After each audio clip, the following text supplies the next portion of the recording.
नमस्कार मंडळी. तर सकाळची सुरुवात मस्त अशी देवपूजेपासून झाली. त्यानंतर मी नाश्ता करायला घेतला आणि तोपर्यंत पिल्लू उठली होती. तर तिचं सर्व आवरलं आणि घर आवरायला घेतलं. घर असं चुटकीमध्ये आवरलं मी बघा.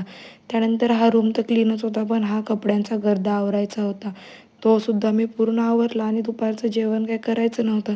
त्यामुळे मी जो नाश्ता होता तोच दुपारी किचन ओट्यावर एवढा राडा झाला की तो सर्व आवरून घेतला आणि मी लागली आलू के पराठे बनवायला. एवढा कॉन्फिडन्स होता, पण या आलूच्या पराठ्याने पूर्ण कॉन्फिडन्सच डाऊन केला. काय व्यवस्थित झाले नाही. लागत तर ठीक होते, पण बनायला ते व्यवस्थित झाले नाही, दिसत व्यवस्थित नव्हते. त्यानंतर एवढे सारे मोमोज बनवले आणि थोडासा पिल्लूसोबत टाईम स्पेंड केला. त्यानंतर हेअर वॉश केलं आणि दिवाबत्ती केली.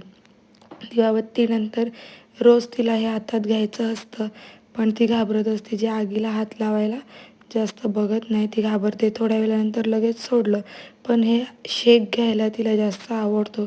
ती बघा कशी स्वतःहून घेत असते. त्यानंतर चॉकलेटसाठी ही लाडीगोडी चालली होती आणि आम्ही रेडी होऊन चाललो एका कामासाठी बाहेर. तिथून आल्यानंतर मावशींनी पूर्ण असा भांड्यांचा पसारा आवरून ठेवला होता. त्यानंतर मी असंच काहीतरी खाल्लं, कारण जाताना मी खूप हेवी जास्त खाऊन गेली होती. तर असं